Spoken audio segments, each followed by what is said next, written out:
And most spiritual awakening is triggered by breaking of the heart.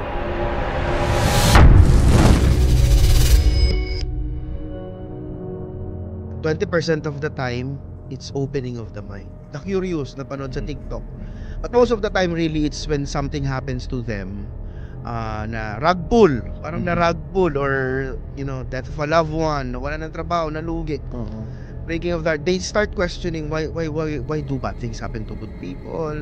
Why is this happening to me? Bakit ako pa?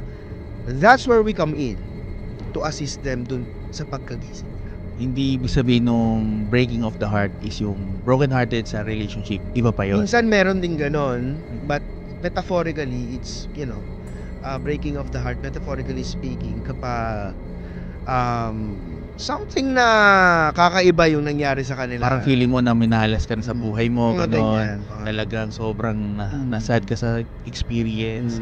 So doon nagkakaroon ng awareness.